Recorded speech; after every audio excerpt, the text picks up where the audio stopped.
What's up, everybody? Welcome to the Why Jesus podcast, answering life's most important question. We are now on episode 13, and I'm really excited today. Somebody who's been on the podcast before, my man Artur from Apologia Center. What's up, brother? How are you? What's up, man? What's up? Doing pretty good. Yeah. Seems like the bald bearded guys are taking over. Yeah. It's only right. It's definitely only right. I feel like people like you and I, we're so smart. That's why we don't need hair. That's just Yeah. That's what it is. Hair kind of like it keeps you dumb. So Hair escapes from our heads and resides on our faces. yeah. So anyway, guys, we're gonna jump right into this because we have a lot to talk about, and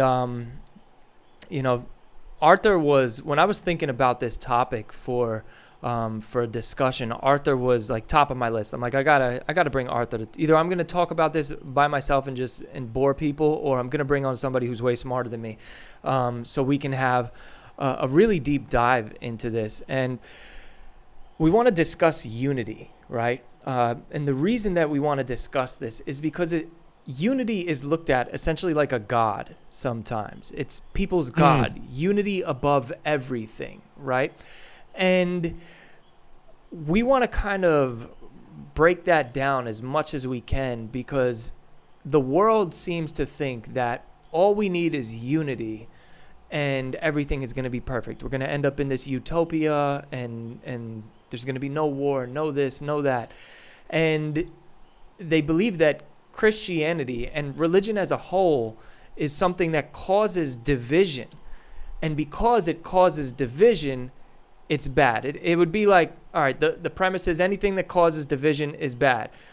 Christianity causes division, therefore Christianity is bad, right? Like, this is the logical conclusion that people come to. So we're going to be discussing that today. But before we do, we want to get into what truth is, right? Because without truth, we can unify on everything, because nothing is right, nothing is wrong, nothing is objective, everything is subjective, and we could just, unify under the banner of you can have your truth, I could have my truth, it can all be true, and we could just live in this la-la land where 2 + 2 = 5 for you, 7 for somebody, and 4 for people who actually want to know the truth, right? So with that being said, Artur, let's discuss what truth is. We have subjective and we have objective. Now, I'm of the opinion that subjective truth isn't really truth. It's an opinion, but I still use the term. But if you can, break that down for us in a way. Yeah. Well, I wouldn't just jump into the subjective objective distinction just yet. Yeah. When talking about truth. Okay. So I would say truth is that which corresponds to reality. This is a theory in philosophy, in epistemology specifically. It's called the correspondence theory of truth. So how do I know something is true? Well, it's the thing that corresponds to reality. Now, that assumes a number of things. It assumes that we can actually know what reality is. Like, we have access to reality. We have access to the real world. And so I'm not going to argue for that. I think that's pretty commonsensical that we have access to the real world. If somebody argues with me and says we don't have access to the real world, then I think they're taking the burden of proof on, and they need to show and prove to me how we don't have access to the real world. So I think if we assume we don't have access to the world, I think we can't live. So therefore, because we live a certain way, like I wake up in the morning and I shower and I brush my teeth, and then I go and take food and put it in my mouth, all of that assumes I have access to the eggs I'm eating and the fork I'm using or whatever, right? So I think we do have access to the real world. So what if I said, well, I woke up at 9 a.m. today, and you go, well, how do I know that's truth? How do I know it's true that you woke up at 9 a.m.? I would say, well, I have some testimonial evidence to back that up. You can trust my person, you can trust my character in regards to what I'm telling you. Or if you want more evidence for that, then I would say, well, my wife was there, my son was there, my kids were there, and they can all verify that I woke up. When I woke up or got out of bed, the clock said 9 a.m. that's the truth. Because notice how those things are now corresponding to reality.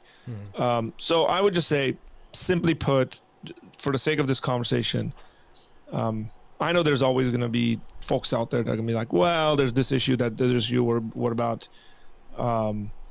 situations in which people are hallucinating, or X, Y, and Z. Then I would say, okay, now we're qualifying it, nuancing it, and that's why we're having the discussion that we're having. But truth is that which corresponds to reality. Is truth knowable? Seems like it, yeah. Depends what we're talking about. What kind of truth? That's when we might get into the question of objective and subjective truth. So, again, like I said, we live our lives in a way in which we think truth is knowable. I don't really see people walking around saying there is no such thing as truth, or truth cannot be known. I think what people are really having an issue with is what we would call religious truth. Right? It's this subject of whether we have access. The issue is that most of the people that argue for this sort of a unity are saying that there is no such thing as religious truth. They start off the conversation, off the bat, they're already concluding that you can't make objectively true statements about religion. So if I say I believe God exists, they'll be like, well, that's cool. You believe God exists, and I might not, or somebody else thinks God is this and that. Well, not necessarily. What I'm saying is, I think God exists, and I think you should too, or I think it's the true thing to believe, because that corresponds to reality. So I think when it comes to the subjective-objective conversation, we're probably talking about religious truth.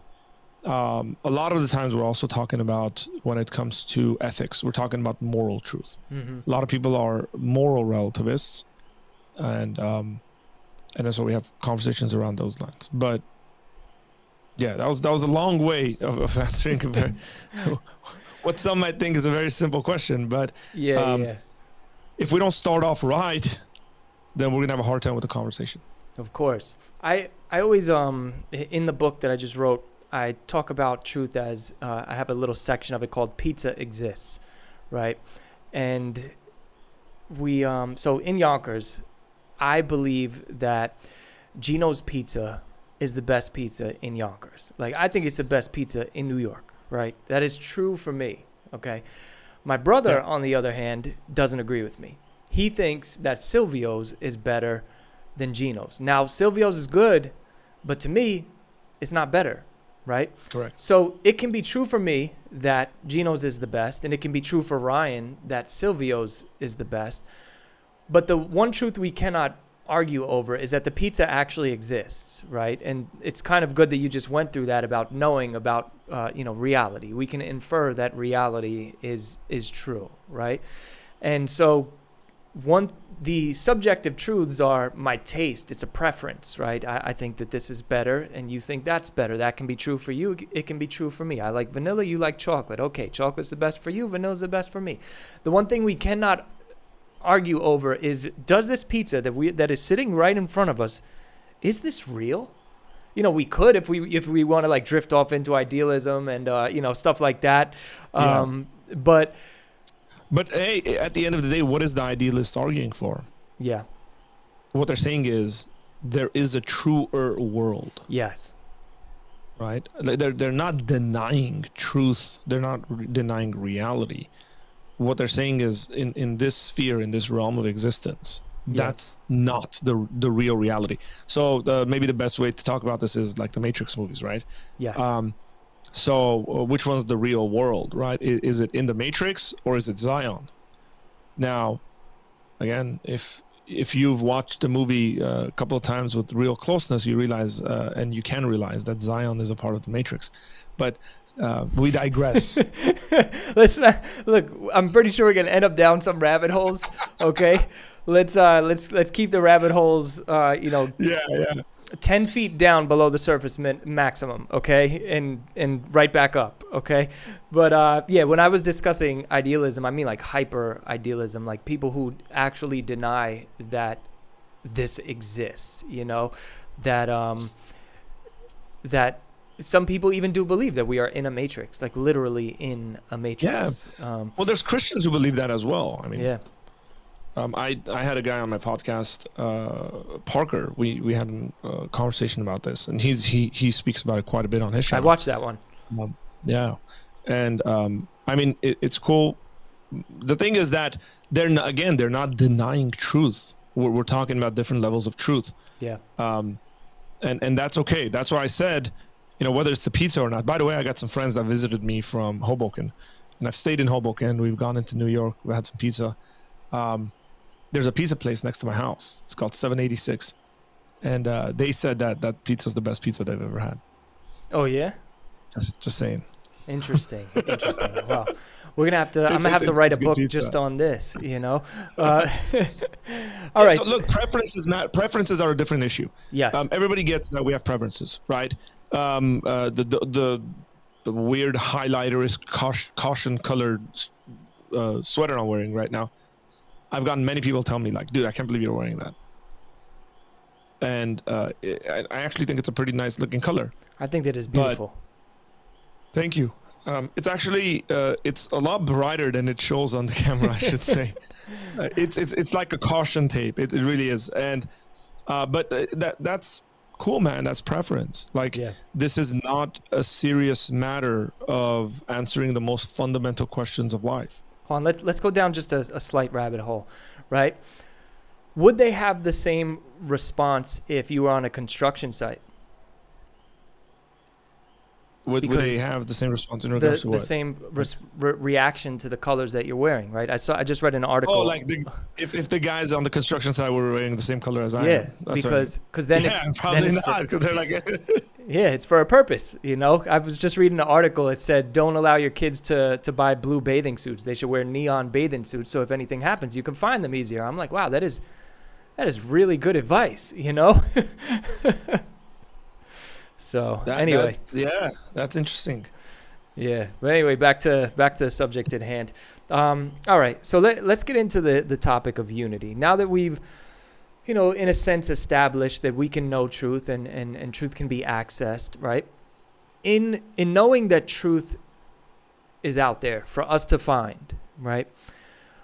Let's go first with the idea that religion bad because religion divides, right? And religion is another word that people use as it's like saying science, right? Like science is made up of many branches, and branches come out of those branches, and then there's more branches. So what are we talking about here? What specific branch are we talking about? But when people say religion, they usually mean Christianity, because it's usually people hating Christianity. You could believe anything else, but if you believe that you're the one way to heaven, then you're causing division. And I think this also comes from a culture of inclusivity. We're in this culture of everybody needs to be included in everything, and everybody needs to feel equal and give the the participation trophy to the person who came in last. It's this inclusion. Inclusion and unity is a God. Actually, now that I'm thinking about it, I think unity isn't really the God. I think it masks the God of inclusion, right? And that's not real unity. Look, man. What does it say on our what does it say on our money? There's a reason why that says on our money, by the way, but without getting into all the weird conspiracy stuff, right? E pluribus unum. Out of the many, one, or out of the many, unity. Out of diversity, unity. That's essentially what it's arguing for. What is the whole point of a university? A university. Yeah, so it's to take divided ideas and bring it into a unity and have an understanding, right? Have a knowledge of these things. The educational institutions we have realize that you have different components. So if I go to university, I'm going to study maybe English, I'm going to study math, I'm going to study science, I'm going to study philosophy, I'm going to study X, Y, and Z. And then there's supposed to be a unifying aspect of the education I get. That is probably what's going to make you a more holistic individual, that you can bring that sort of a unity, this commonality, these threads, and connect them. Unity implies diversity and dividedness, okay? We have a different word for what people are asking for. It's called uniformity. Think about like when I was in high school, we had to wear uniforms. Now the uniforms we wore weren't the type of uniforms that my kids wear. The academy my kids are a part of, they actually have to wear specific, like all the girls have to wear a specific kind of shirt, all the boys have to wear a specific kind of shirt with the logo on it, similar pants, like even the shoes have to be similar, not exact. In regards to the shirts, everybody's got to wear the same thing. That is uniformity. That's why we call it a uniform. It's exactly the same. In which areas in life do we want uniformity? Okay, so I would say maybe we want uniformity on matters of truth. So genocide is wrong. We want uniformity on that subject. We want everybody to agree that genocide is wrong, always wrong. That's things of this sort, right? We want an ordered society. Extremely important questions in life. Grape is always wrong, right? You get what I'm saying there. So those are issues we should have uniformity on. Unity questions talk about diversity in the midst of that. And essentially it's saying let's agree on these kind of more important subjects, and that's what the foundations, let's just say, let's agree on the foundations, and then we might disagree on how we want to dress this up. So we got a building, we're building a building, we have to be united or unified, you can even say, on the foundations of it.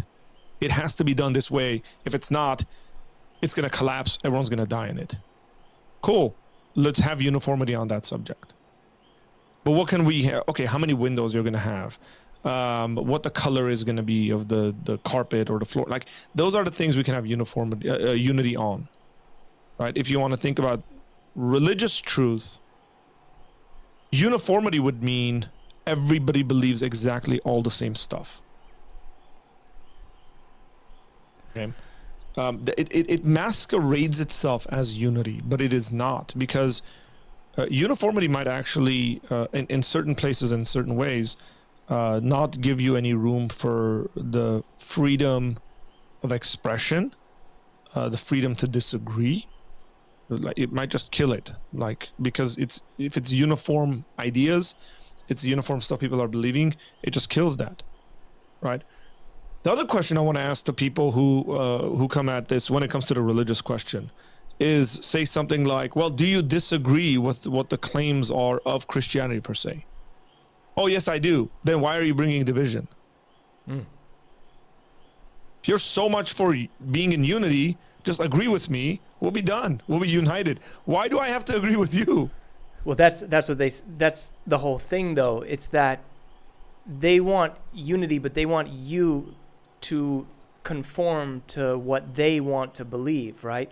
And I think it comes from a place of, well, we know it comes essentially from rebellion against God, but, just thinking of it of a more surface level than going that deep. The reason that they want you to do it is because they don't want to come to your side. You got to come to their side. And therefore, you're the one who is causing the problem by not coming to our side. John, that's because they believe whatever it is that they believe is true. Yeah. Right? Like, that's what it really comes from. Is they actually, which is fine. Believe whatever you want to believe as true. But let's have that conversation whether it is true or not. Name me a religion in this world. Religion or non-religious system, say atheism or whatever like that. Name me any one of them in which they don't make exclusive truth claims. Yeah, not a single one is fluid. I guess even the ones that get advertised as such. Yeah. Usually Eastern religions. Yeah.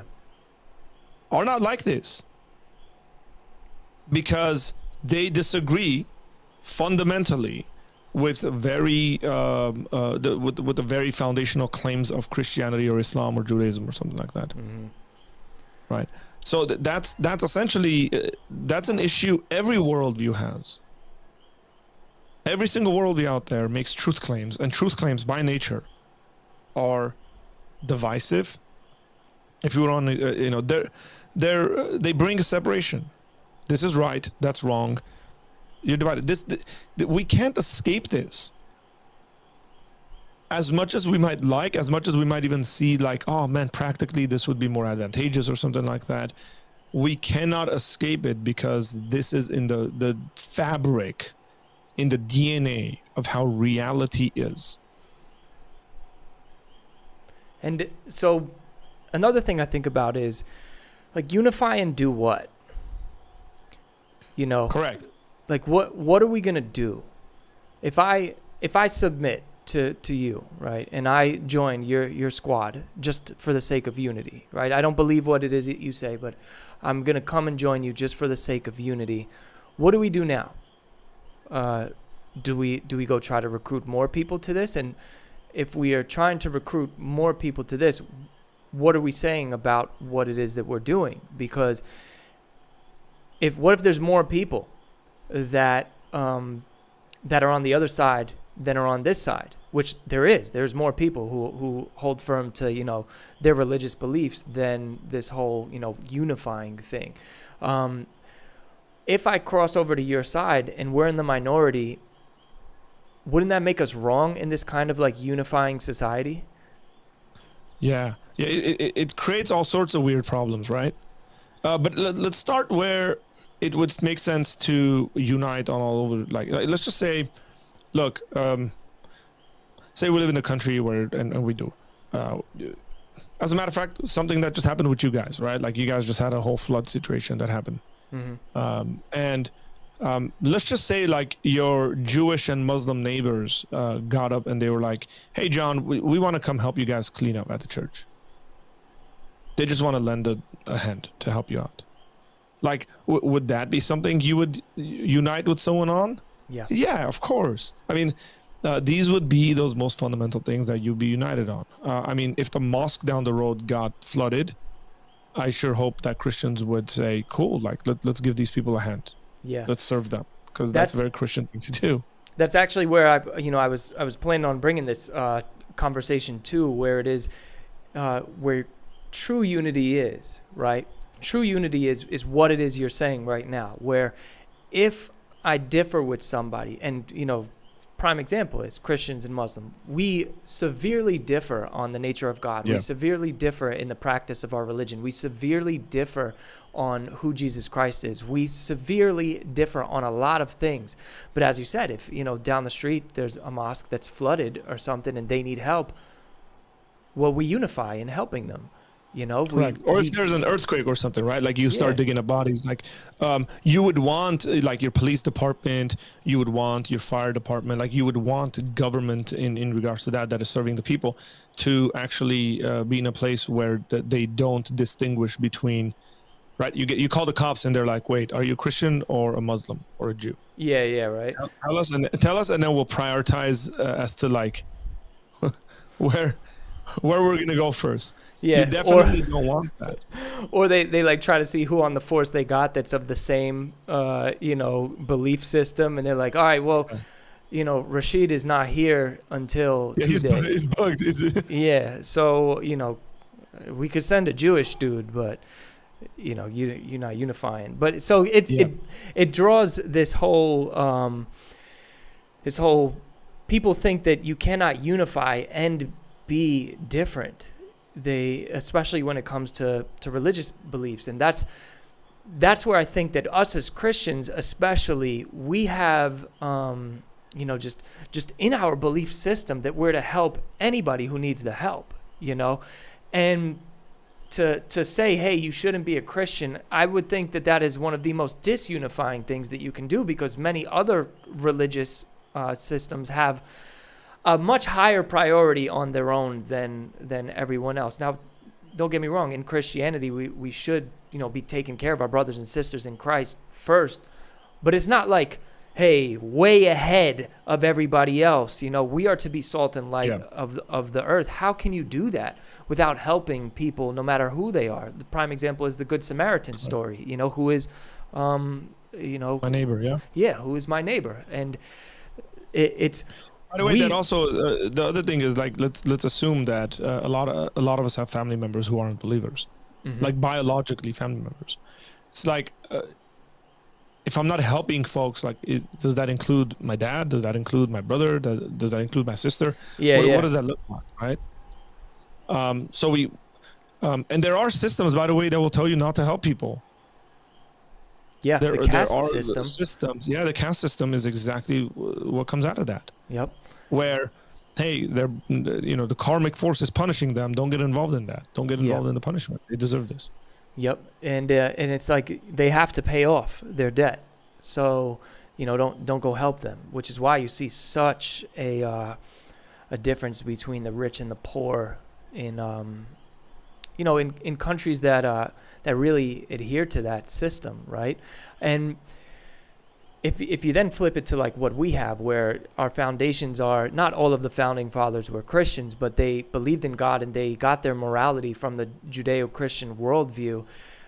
When you look at how America is a symbol of unity in diversity, right? Like that is essentially what we are supposed to be doing. It's why it's on the money, We are to be unifying in our diversity. Who are you to say that? That's why they're called. That's why the country is called the United States of America. Yeah, that's a whole fact. How did I miss that one right there? You know what? I didn't shave this down enough today to be that smart. Oh man, I mean, this is like America is meant to be a very decentralized connection of states. Right, like you talk about the federal government and then the state governments. Again, we're talking about the way this was. I mean, for I don't know how long it was, but there were states that had different monetary systems, and there was issues that were coming up. It's like, hey man, we can't cross state lines and do commerce with each other because, because we're not using the same stuff.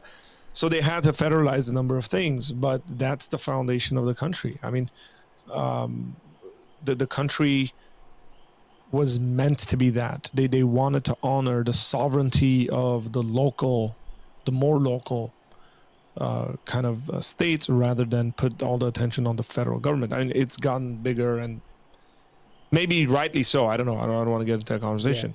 Yeah. But again, these were states. Some states were dominated. But by the way, when people talk about, like in America, the separation of church and state and stuff, part of the reason is because certain states were dominated by certain Christian denominations.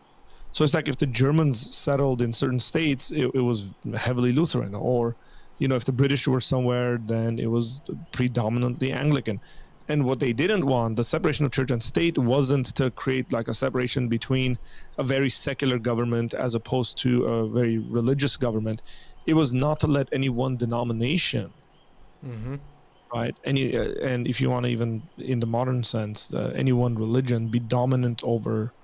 But they did stuff that would have, like, today's folks would lose their minds over. Yeah. Like Congress printed Bibles. Like, people would lose their mind over it if something like that happened in the United States right now. Yeah. Again, because they understood this conversation about unity. They understood this conversation about what we want to get out of this, and we don't necessarily want to create a purely secular atheistic state or something. Yep. That's not what their goal was. So, Artur, what would you say to somebody who says, well, religion causes war. There's wars over religion, so anything that causes war is inherently bad. And I mean, there's way more stuff that causes war besides religion. But what would you say to somebody that kind of uses that as a reason of why we should, abandon religion as a whole? Well, that's okay. There's two different claims that have been made. Okay. And I want to backtrack. So number one, religion causes wars. What I would say to that, yes, it does. And then what? Now, if you mean by that religion causes wars, therefore it's evil or wrong and this and that, then I would say, hang on here. Do you think there could ever be justified war? Could there ever be a just war? Or are we also going to make the same statement like, politics causes war. Let's give up politics entirely. Let's have no politics in society. Complete and utter anarchy. So would that person be for that? It's like, oh no, they probably wouldn't be for that. Okay, so this is to say that we're painting with an extremely broad and big, brush. So let's hang on here and say, okay, religions cause war. What do we mean by that? Do we mean religious people cause war and fight wars against each other? Yes. And no one, not one religion is exempt from this, right? You're always going to have a religious person or religious people, if there's enough of them, who are going to be the cause for war. Maybe we should be asking a more fundamental question, like, is it a fundamental teaching in this religion to go to war and kill other people? Maybe that's where our focus should be. Now, if that's where our focus is, then we can actually go and evaluate and look at the actual teachings of whatever X religion is, right? And say, is that true or not? Right? You can go study the tenets of Buddhism and be like, well, does Buddhism fundamentally teach that we should declare war on other people? Non-Buddhist, let's just say. And then, you might conclude, no, it doesn't. It's like, okay, cool. So can I say a statement like religions cause war? No, you want to be a bit more careful with the way you speak, because you want to be truthful in the way you speak, because you wouldn't want people to lie about you. And so you just say, religious people cause wars. And I would agree with that. Religious people do cause wars. And sometimes those religious people are right in causing wars, and sometimes they're wrong. Because I think it's pretty reasonable to think that there are wars in which they're justified. I would generally say self-defense wars. I mean, look at all the people right now that make statements like this, that have like Ukraine flags flying over their house. Yeah. Or in their cars, or they got, their social media's got stuff like support Ukraine and all this stuff. It's like, really? You think war is such a bad thing? But here you are cheering for the war that's happening. So why are you doing that? Oh, because it's defensive, they're being attacked, there's a superpower that's attacking them, right? I was listening to the Russian foreign minister the other day. The guy's got a wit, by the way. If you've never heard Lavrov talk, that's a guy you got to listen to talk. He's got a wit about him.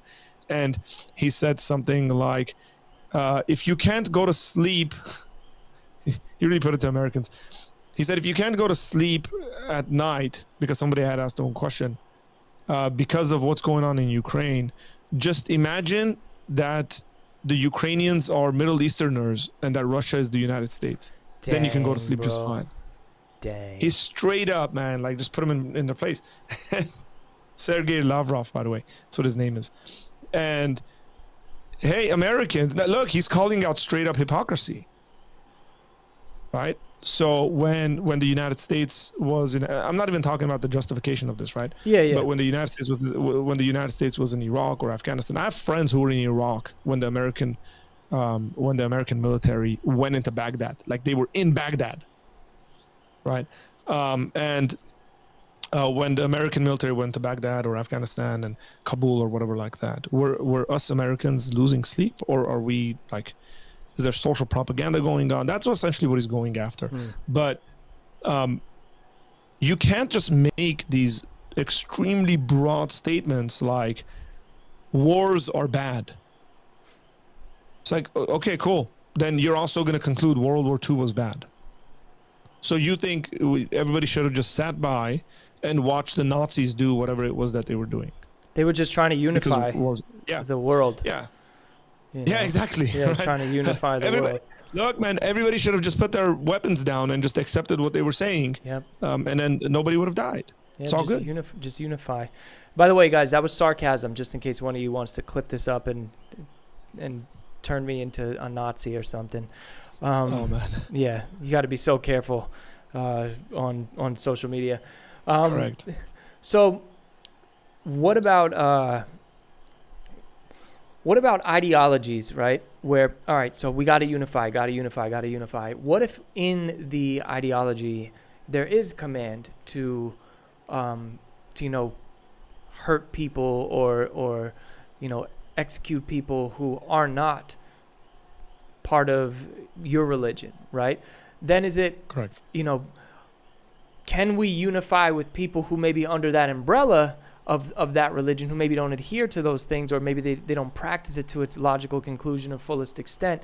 Can we be in unity with them without being in unity with their ideals? Well, it depends what they're actually doing. It depends how much they're putting into practice.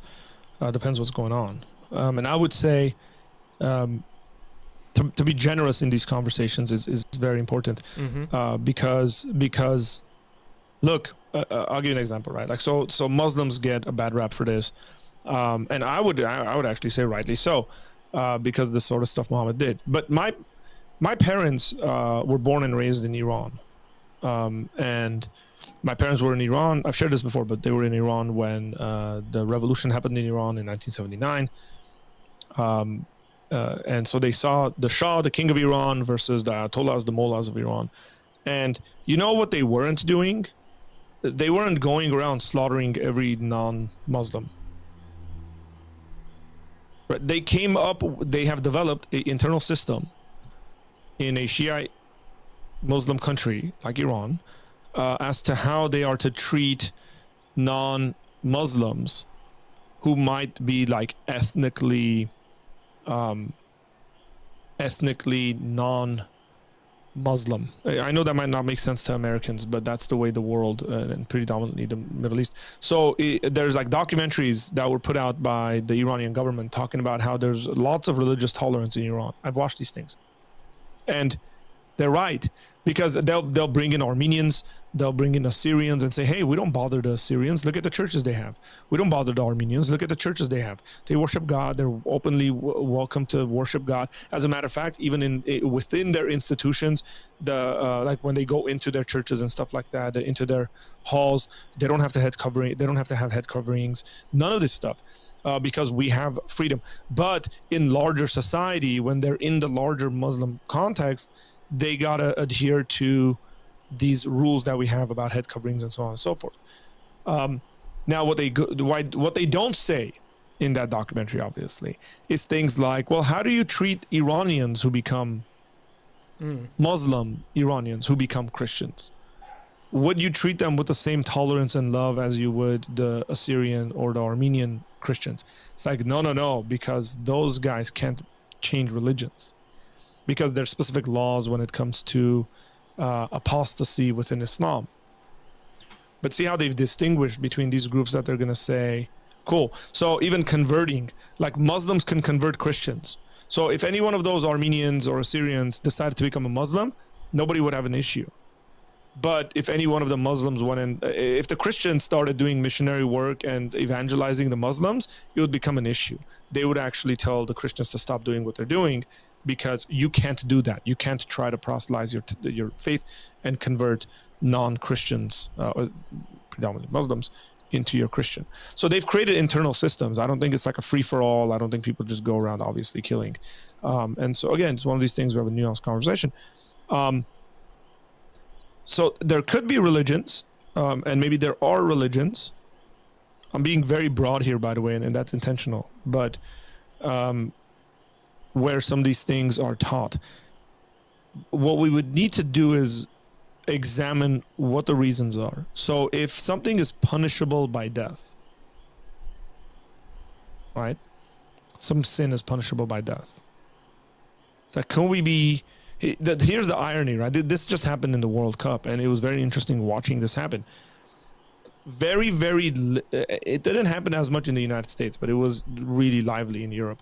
Very liberal, pro LGTB kind of folks had a hard time with the World Cup being in Qatar, because that's not a very tolerant country. Mm-hmm. And then you had other liberals who were saying, wait, why are you having an issue with this country on this issue, but you're completely fine doing business with them, like they own some of your banks, or they loan you money or something like that? Like, why do you feel the need that you have to make all the players wear rainbow armbands, right?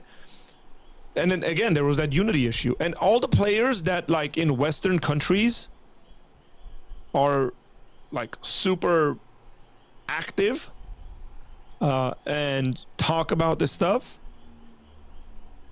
Apart from the Germans national team, the German national team was the only one that did a gesture they like during a picture they closed their mouths, and it like went viral and stuff. The irony was that the German national team did really bad in the World Cup this year. But they're horrendous, by the way. It's like one of the worst World Cups they ever had. Maybe I don't know. Maybe they should have been just playing soccer instead. Bowing to the statue. Yeah, it was very interesting that it was like an internal fighting between liberals, saying, "Why are you picking and choosing?" Yeah. How do we navigate between respecting the societal norms and rights and stuff like that? The same thing just happened with, I think, I want to say it was Nigeria, one of the African countries, right, or who just passed this anti-LGTB kind of laws. And I think the president was talking, and he was like, "Hey, if we're wrong, let us make our own mistakes, and then we'll learn from our mistakes. Like, stop trying to like push your views on us, because our society doesn't allow for any room for that."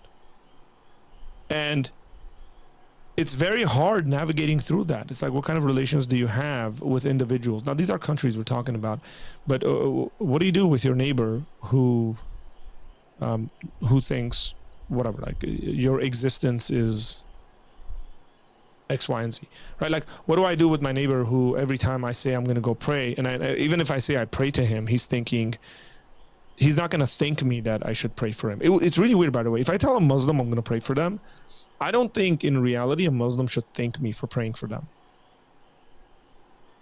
or even ask me to pray for them. If a Muslim asks me to pray for him or her, they're being extremely inconsistent, because what they're doing is they're encouraging me, in their view, they're encouraging me to commit blasphemy because I'm praying to Jesus. That is a hefty crime. Yeah, like you just shouldn't. All right, so I have another question.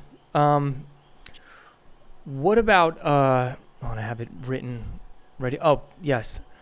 So one of the reasons why I truly believe that they want us to unify with them instead of them unifying with us, right? Just quote unquote us versus them, if we're discussing us versus them mentality while discussing unity at the same time, is because we have, and religion has, moral presuppositions, I guess you could say, that they don't align with, right? And because we believe something a certain way morally, and they maybe want to participate in those things that we deem immoral, in a sense they feel inferior, or we look at them as if they're inferior. So instead of viewing it as, well, maybe that morality is the correct objective morality, no, instead of that, I don't want to feel bad, so you got to come unify with me. How do we look at unification when it comes to these moral issues? Well, you have to agree on extremely general stuff. Yeah. It would virtually be impossible to have a society where people are in disagreement when it comes to the most fundamental questions. Right? It really is. So we are in agreement on whether people are explicitly aware of this, or they never think about it or something like that. We live in a sort of a government or society, which it's like a social construct, essentially. It's a social contract society. By living in it, by living in the United States, I'm essentially agreeing to a number of things. For example, one of the things I would be agreeing to within the United States is this idea that everyone has rights, predominantly these three rights to life, liberty, and the pursuit of happiness. Mm-hmm. You can't be someone who says, yes, I want to live in the United States, I like this country, I want to be a contributing member to society, but you know what I don't think people should have? The right to vote. You're going to have a hard time. Or I think, right, I think, whatever, like just make up whatever your issue there might be. Now, some people are immediately probably sitting there, if they're thinking properly about what I just said, they'll be like, wait, but the founders of this country didn't allow women to vote. Correct. And it wasn't like the reasoning wasn't simply just women are inferior or less than, so they shouldn't vote. They actually had different views as to like how voting happens and why property owners are the ones that vote. I mean, even ancient Greece did this. Ancient Athens did this. They also and part of it might have been you vote as a family. Yeah, and the women also they weren't taxed. If I'm Well, partly remembering again, correctly. these things are the way they are because they had these like communal views, and then we become more individualistic as a culture. So some of these things change, but that's fine. Um, so let's just think about the abortion issue. The question here is not whether women should have the right or women should have rights or not.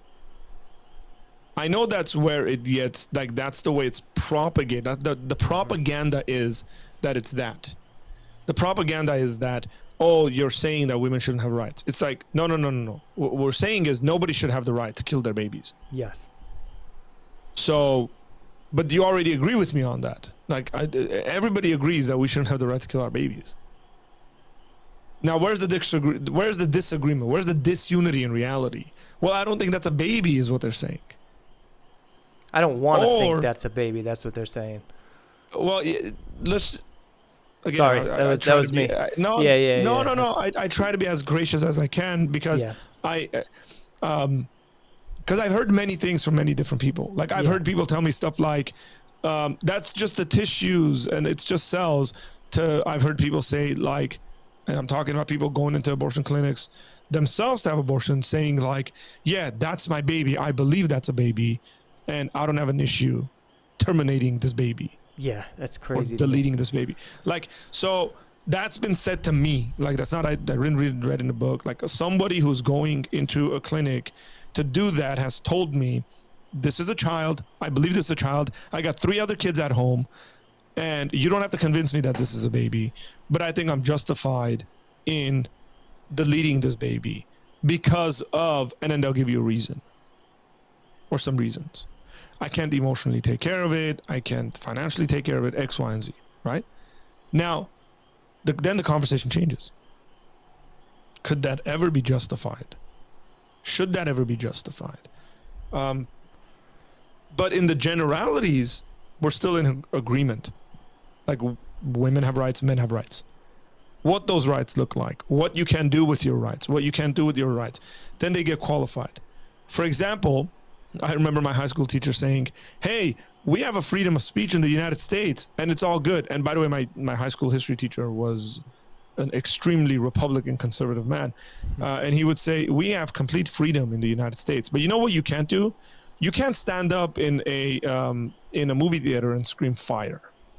And then if people get mad at you or you get kicked out of the theater or you get arrested or something like that, you go, but it's my freedom of speech." It's like, that's not protected under the freedom of speech. Yeah. You just can't do stupid stuff like that. So, again, all rights and freedoms, they're not just like without any boundaries. They're not without any kind of frames around them. They all are justified and explained a certain way. So we can have unity as long as everybody's in agreement on those things. And if some people aren't, and some people aren't, that's the reality. We need to realize that there are people in our societies that might not agree with the most fundamental basic building blocks of whatever our societies are. So I would take that to our next point in where there are people who do not believe in the same morality that it just seems it's common knowledge, right? And I would argue that societies that take that route are usually founded on some sort of atheistic worldview, right? Like communism, for an example. Communist governments are responsible for more deaths than any quote unquote religious war you could ever think of all throughout history, right? Correct. So when you look at it like that, right, it's because they deny the obvious moral fabric of life and the obvious value that is instilled in people from our Creator. And they look at it as they are just evolved soup, so who cares if we massacre a couple million people as long as I'm on top, you know? Yeah, John, I think that's a bit of an oversimplification. Yeah, definitely. I mean, it's a general statement, but correct. Look, what I would say is generally the way in those countries it's going to come about is something like, we're going to do this for the betterment of the larger society. Because what is communism, right? Like, so if you look at communistic, atheistic communism or something like that, I think there's communism of a non-atheistic sort. But the governments we've had have been extremely atheistic, right? yes. For those who don't know, my birth certificate says the Soviet Union, by the way.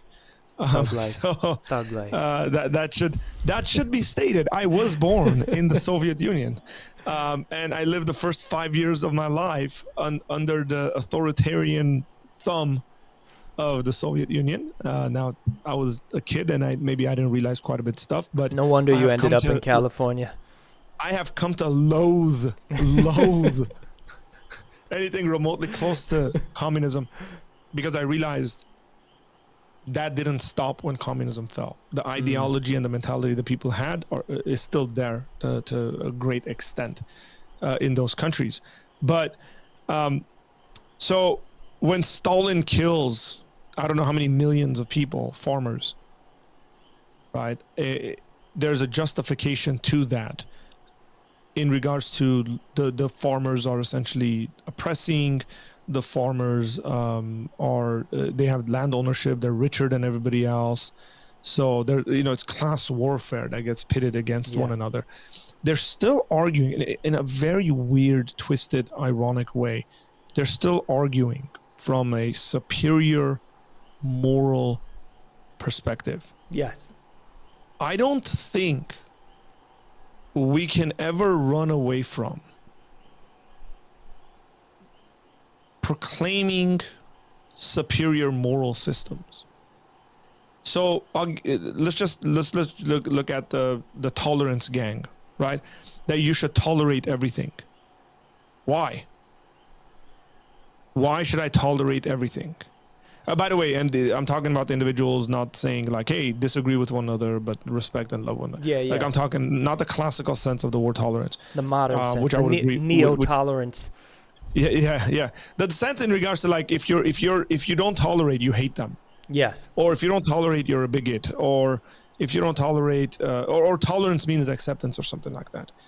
Well, that seems to be like a very lofty moral position to say.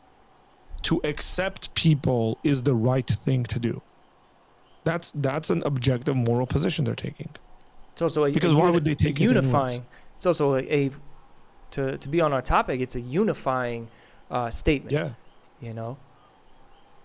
A false, they're saying false unification. They're saying unity is like the greatest good you can have, or uniformity is the greatest good that you can have. Now, I would say the greatest good you can have is probably not unity. It is truth. That's the greatest good. I'm thinking on my feet here. I could be challenged on that, but not only believing something is true, not only coming to know truth, by the way, but also living out truth. It's a big difference. I mean, yeah, because you can know things to be true and then not live according to that. Yeah. So would you say that that people who, even like a Stalin, for example, killed all the farmers, used the moral high ground and moral justification for it, would you say that somebody who did that, do you think, and this is just like us psychoanalyzing the whole entire situation, do you think that is somebody manipulating the system, right? Because they maybe have a worldview of where people are just numbers, it doesn't really matter, survival of the fittest. And so they take the moral fabric of what communism is, because on paper it's supposed to be this moral thing in which everybody eats and everybody's taken care of, and it's this utopia that will never exist. But on paper it's like, wow, that sounds pretty good, minus the whole get rid of religion thing. But being taken care of, who doesn't want to get taken care of? And I think that it stumps ingenuity and ambition, but that's a whole different conversation. But do you think that that's somebody manipulating that system who holds to the belief that, people ain't really worth anything, so let me just do what I got to do to be on top? Or Yeah, so I think in the case of someone like a Stalin, yes, it's a manipulation of the system. I think Stalin was a thug. I don't think there was a moral bone in that guy's body. He would have done anything. That guy would have killed his own mom, for for getting ahead in life. And I'm dead serious about this, guys. But if you're really interested in studying Stalin, there's a couple of books written about him by the same guy, Stephen Kotkin, who separate his life into different stages. And the books are like really thick books, but they're all primary source books on Stalin, his childhood all the way to his death. And I think he was just a manipulative maniac. There's no better way to put the sort of individual Stalin was. But now I would contrast him to someone like a Karl Marx. I think Karl Marx genuinely thought this was the best system he could come up with as a thinker and a philosopher that would solve the issues that he was seeing around him. Mm-hmm. I'd be a lot more gracious to Marx. I would actually be even so quite a bit gracious to someone like a Leo Tolstoy. Sorry, not Leo Tolstoy, Leon Trotsky. I was confused those two names. So Leon Trotsky is a contemporary of Stalin. And Trotsky, a lot of people thought Trotsky was going to be Lenin's successor. Trotsky was a lot smarter, and I think believed in communism and the truth of it a lot more. And one of the first things that Stalin does is when he takes over power, he consolidates power, is he sends Trotsky overseas to Cuba as a ambassador. He gets rid of him, and then he tries to have him assassinated a bunch of times, eventually succeeding in his assassination attempt and having Trotsky died in Mexico, I believe. So even the contemporaries, I would distinguish between them. I think Trotsky actually believed this stuff. In our modern American politics, so I would say Bernie Sanders actually believes this stuff. Like, the guy genuinely believes socialism or democratic socialism or something like that is the right way to do things. I would agree. And then I think with that statement, not with Bernie. Yeah, correct. And I think someone like a Hillary Clinton just will say whatever needs to be said to hot sauce to get into power. Yeah. Don't tell anybody. Like, let's not even tell them what that joke comes from. But the people who get it. All right. If you got it, you got it, man. Yeah. But all right. So yeah. Now, let's break that down even more, right? Because communism is, in a sense, a great unification tool. Is what it was laid out to be. That's the whole goal. Yeah, right? Absolutely. I mean, to live in a commune. Yeah, it's everything's shared. In their mind, it's a great unification tool. So these people who are in a country where, let's discuss what's going on in America right now, where this communist, socialist agenda is kind of being pushed in a way. I think those are the same people who are calling for unity and who would say that our religious views divide, so therefore we shouldn't. They get in the way. Yeah. Correct. So again, let's give people the benefit of the doubt. They're standing there. They're looking at everything. There was a time in my life, I should say, that I thought communism was a good idea. It's so funny because I just said I loathe communism. In my teens, I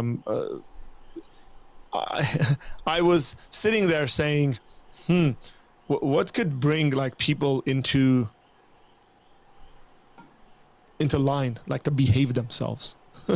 And it was like, well, communism does that pretty good.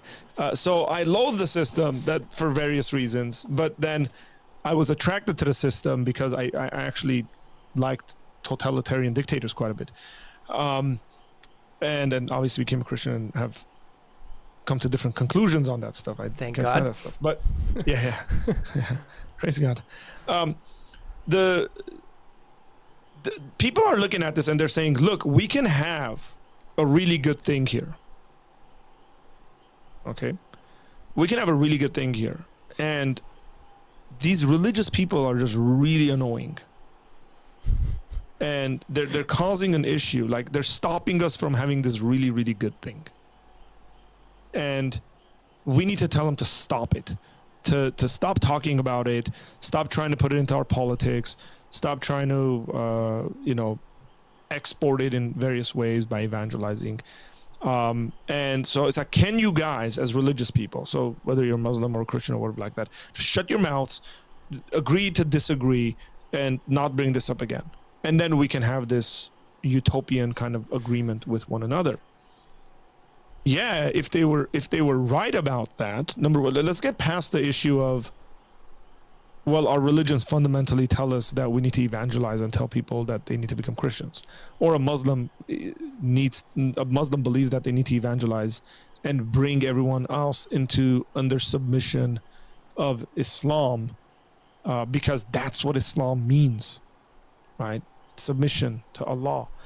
And even if we get past that, we go, cool, let's just kind of evacuate all of these things from these religious movements or whatever. What do we have in their place? Again, what would we have in their place? I mean, that's a really, really good thought experiment to have.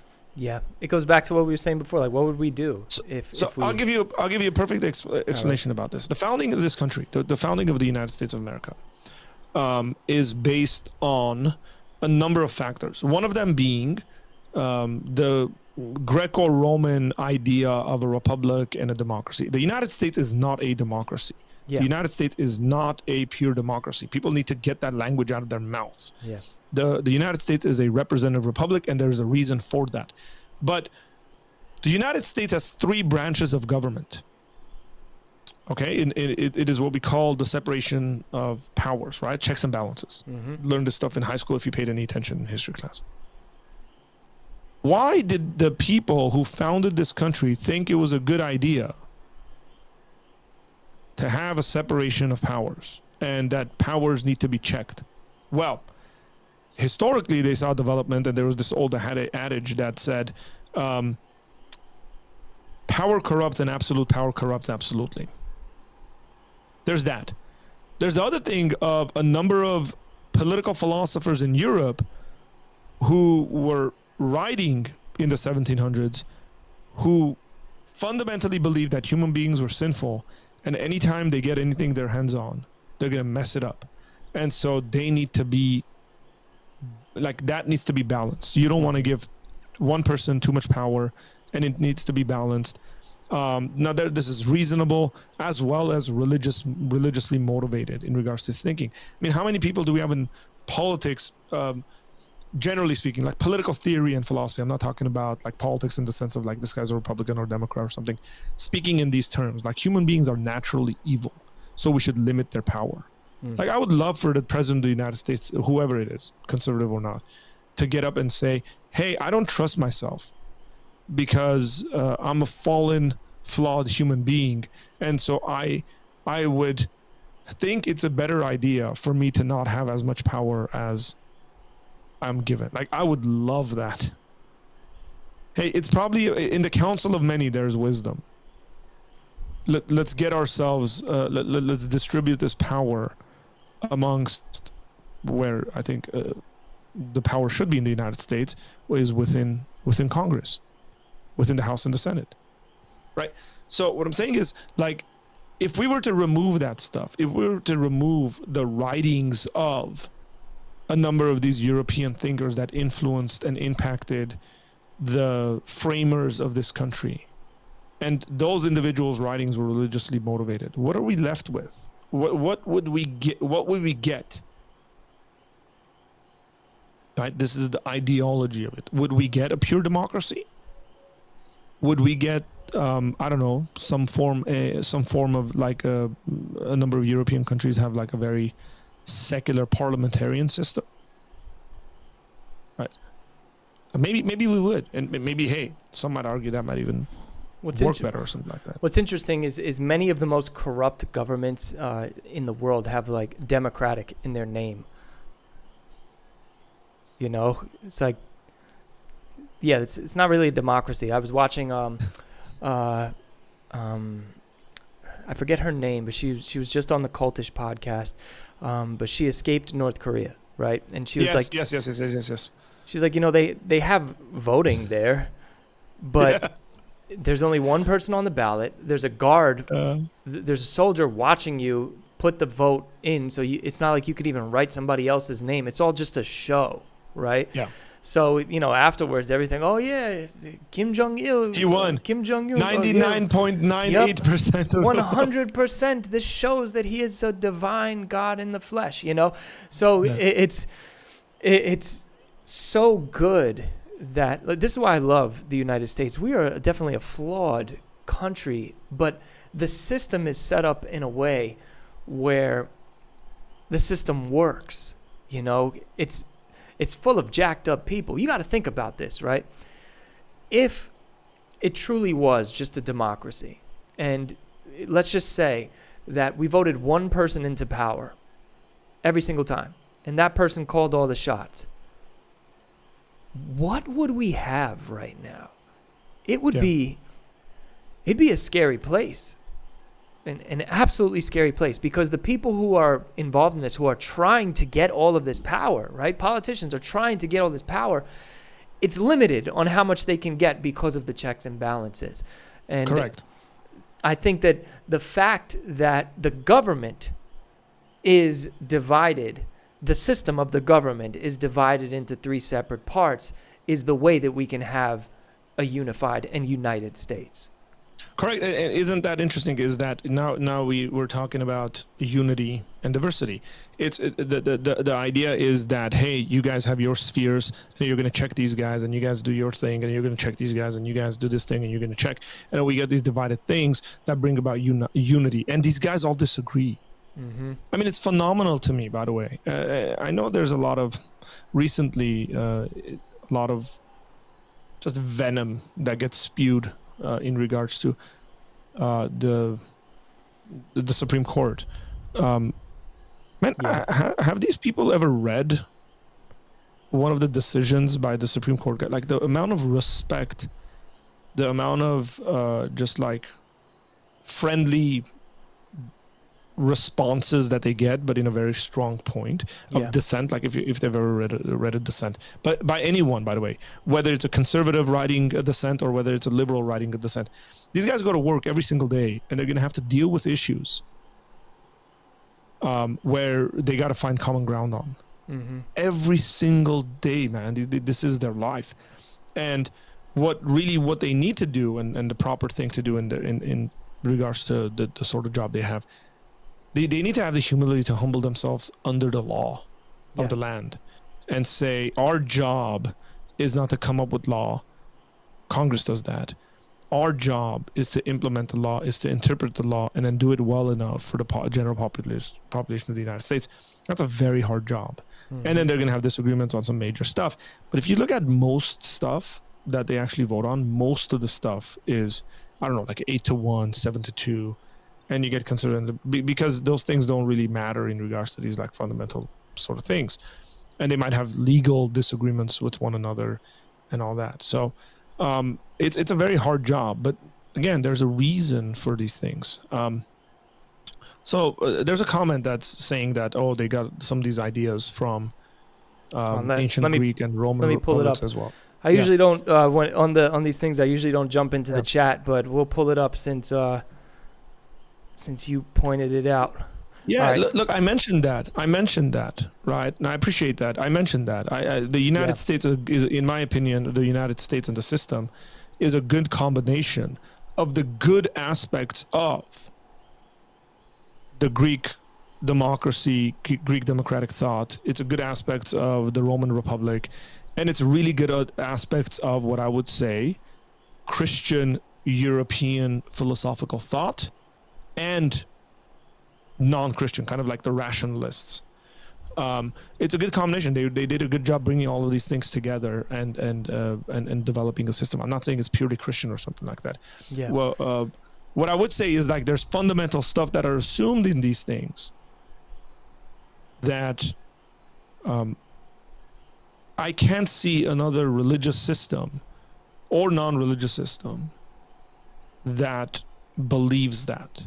Yeah. So it is Christianity by definition that thinks people are born sinners, and that without God, we are a mess.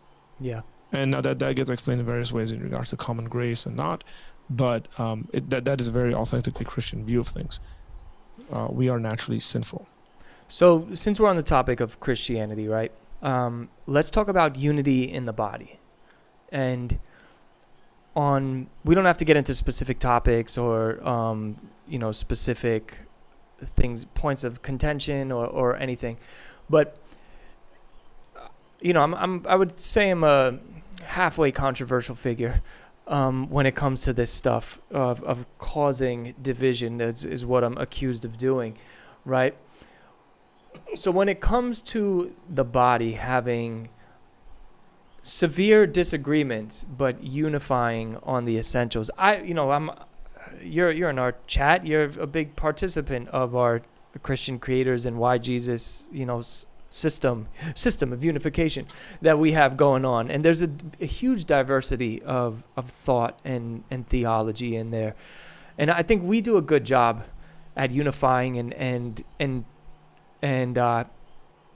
we have severe differences. Not the word severe is sounds like a bad word, but we really disagree on certain topics, right? But it doesn't cause division amongst us. And so I would like to speak to that on, how do we know in Christianity if this is something that we need to say, oh no, that's outside of orthodoxy, or that is bordering orthodoxy, or that is hurting Christians to believe this stuff? How do we differentiate and navigate through that and unify? And is it okay to not unify with people who claim to be Christians but are sitting outside of orthodoxy in the things that they teach? Yeah. So we have to talk about two different subjects here when we talk about this. One is beliefs. So it's stuff you hold to be true, stuff that you hold to be true, and then practice, the way you practice it. Okay. Somebody can have all the right beliefs and practice things incorrectly. And somebody can practice things correctly and have the wrong beliefs. Like have a wrong interpretation of the scripture or something like that, but yet practice certain Christian things in a proper way. In theology, we call this orthodoxy and orthopraxy. Okay, so correct practice versus correct belief. Look, would I be a member of the church that Jeremy Collins is a good friend of ours, is a pastor at? Would Artur be a member at that church? No, I would not. Not because I think Jeremy's a bad guy, not because I think Jeremy's not a Christian or something like that. Where is Jeremy? Not because of any of those things. It's because I can't in good conscience adhere to the faith statement of the Presbyterian Church that Jeremy's a part of. Like, predominantly, I can't. I would not necessarily adhere to and confess to, and it'd be lying if I did, to like infant baptism. Now, trust me, I know exactly how they argue for infant baptism. I know what the theology is. I know where it comes from, and I have disagreements in maybe the earlier stages of that leads to someone to believe in infant baptism. I get it. But I wouldn't like. I've had Jeremy had on my channel so many times. I would do ministry with him without even thinking about it, right? Then somebody says, well, why don't you do that? Because I can't in good conscience say yes to things I don't believe. Now, I don't think those things are salvific issues, neither does Jeremy, and therefore we can disagree on that. And we can still be a part of because we realize there's secondary issues. We don't have access to every single knowledge that's out there about the Word of God and all of that. So that's one issue. In regards to like practice, let's just assume you sat down and you interviewed me and you said, Artur, do you believe in the Trinity? And do you believe this? Like all the fundamental questions to Christianity. And I said yes to all that stuff. And you said, man, this guy is really good when it comes to his orthodoxy. He believes all this stuff. And you're like, cool, man. Like, I want to do ministry with you and stuff. And then we were in church, and then I started like cussing up a storm from the pulpit and just like going nuts on people, right? Like I walk up to him, I kick him in the chest, and I'm just like, and then you're like, whoa, what just happened? Like, this guy just lost his mind. And you're like, Artur, what are you doing? And I go, bro, I'm being led by the Spirit of God. The Spirit of God is telling me to kick these people in the face right now because, you know, they're in sin or something like that. Now, you would sit there and go, okay, something's off here. Artur's got an issue with not his orthodoxy, but his orthopraxy. I think that's a good And distinction. for some reason, he is justifying this action. Now, by the way, what I just said was a real thing being done by a real individual who was a part of the healing ministries. Todd Bentley. A number of years ago. Todd Bentley talked about how he kicked old grandma because the Spirit of God told him to kick her.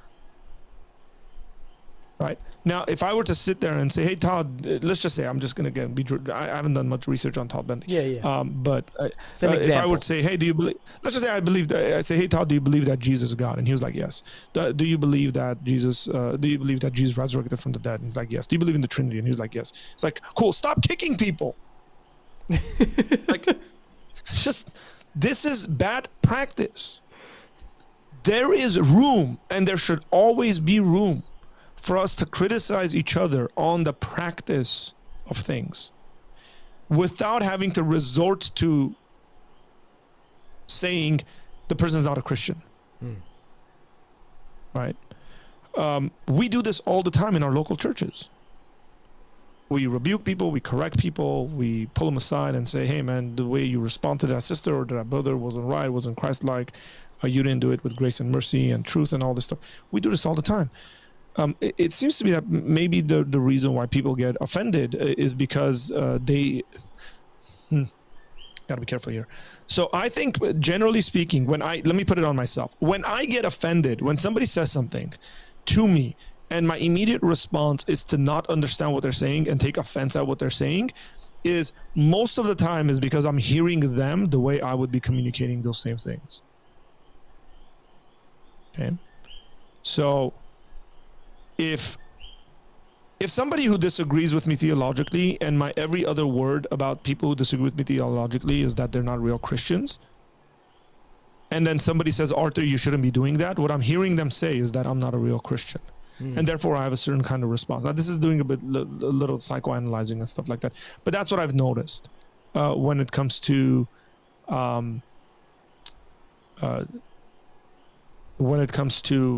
disagreement in that. Nowhere in the Bible does it say that we shouldn't be disagreeing with each other. You have disagreements in the Bible all the time. As a matter of fact, if you didn't have disagreements, you couldn't rebuke people. The fact that the Bible says rebuke one another or correct one another means you have disagreements. We wouldn't have the epistles without disagreements. Exactly, right? Like, well, somebody might sit there and say, well, that's Paul. That's Peter. They had the right to do that. But they say the Word of God is useful for teaching, correcting, reproof, and training up in righteousness. Look, if I act a different way, if I act wrong, or if I say something that's incorrect theologically, and somebody calls me out on it, it's completely fine. If they're right, they're right. Then I'll be like, yeah, I was wrong about that. Let me change the way I'm doing it, or whatever like that. We have a real life example of that with when I made that video about the Trinity, right?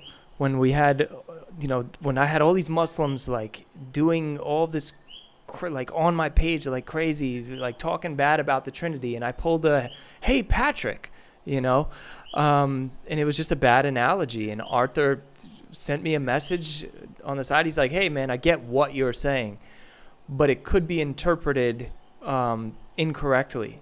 And if somebody interprets this not the way that you're trying to get it across, you could be looked at as spreading heresy. A heretic. Yeah. Yeah. And I was like, wow, that was a blind spot for me, and thank you for telling me. I mean, imagine me getting like mad at Artur for saving me from being a heretic, like I believe in the Trinity and the doctrines of the Trinity, but I explained it in this video in a very bad way, and Artur look, like there's a very famous guy that's on YouTube quite a bit. Man, now I'm forgetting his name. Transformation Church guy. What's his name? Mike Todd. Mike Todd explains the Trinity in one of the worst ways I've ever seen anybody explain the Trinity. Yeah, and I was having a conversation with some of the guys at our church yesterday, and I said if he did 3 hours of research on a computer on Google, just typing in something like Trinity versus modalism or explanations of the Trinity, he would have come across a lot of articles that would have explained the Trinity, and within those articles there would have been some articles that would have that would have had subheadings that said non-Trinitarian explanations, modalism, X, Y, and Z, right? He would have explained it, and he would have just had a better idea. Yeah, a better idea of communicating the Trinity. And then been able to deliver a sermon, do it like I wouldn't have an issue with the passion he delivers things with. I'm actually, frankly, I don't mind that stuff. I like it quite a bit. But it's when you do stuff like that, and then I reflect on it and I go, man, like, how much time did you spend preparing this? I say that as someone who spends a lot of time preparing stuff. Yeah. I have friends that spend a lot more time preparing things than I do. Sermons and stuff like that. I have friends that spend 20, 30 hours on a sermon. And there could be various reasons for that. Like I was like super nerdy in Bible college and seminary, and some of that stuff's like stuck around. I don't need to go read that stuff, research that stuff because it's like there. Or I just have like a cheat sheet that I've created in various documents that I go, oh, it's that subject. I just access it and I got my Bible verses, and then I have softwares that help me with that. But dude, trust me. Like I think Transformation Church brings in enough money for them to get Mike Todd the Logos Bible software like supreme package. Supreme package. Like they do spend a lot of time. They spend a lot of time on the props. Yeah, I mean, look, that's fine. I don't necessarily have issues against that stuff. What I'm saying is, maybe they have done this. I'm not sure, but their elders should probably gift it to him and say, hey, here's like the best package you can get on Logos. I'm doing some advertisements for Logos right now. And then because it makes your research quite a bit. I think using Logos for me cuts down my study hours from like, if I was going to spend 10 hours studying something and researching something, it like cuts it down 50%. Well, you type in a word. Because you get hyperlinks. Yeah, because you get hyperlinks and commentaries. It's just brilliant the way they've organized it. And if you did that kind of research, then you wouldn't make those kinds of mistakes. That's what I'm saying when I sit there and I say, well, how much time did you spend on this, brother?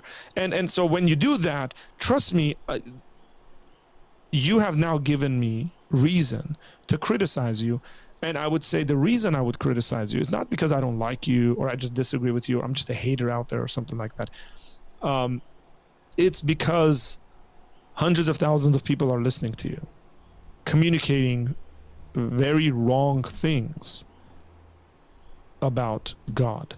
And so I feel as a teacher in the church, globally speaking, and I'm like a lower tier teacher in the church, okay? There's like really high tier teachers, but the problem is sometimes those high tier teachers aren't paying attention to this stuff. Yeah. So I would prefer for those people to be taking care of these things. But I sort of feel like a responsibility to say, hey, there's a better way you can say whatever you're saying.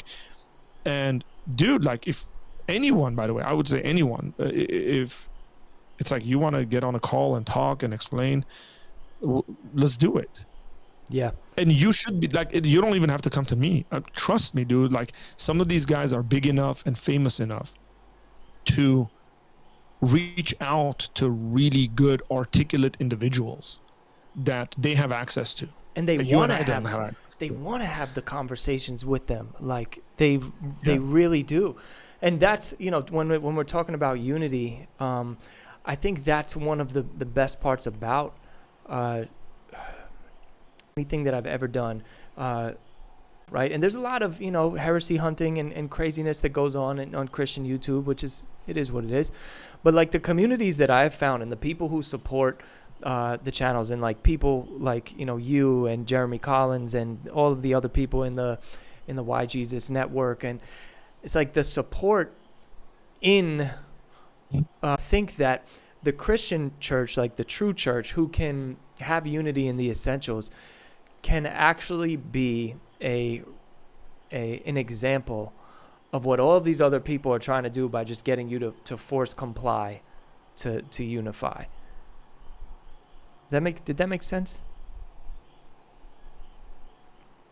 Oh, and I think I'm Yeah, dragged. Look, we need to have thicker skin. I can hear you fine. I think I'll All catch right, up. cool. No, it was like this. We need to have thicker skin when it comes to.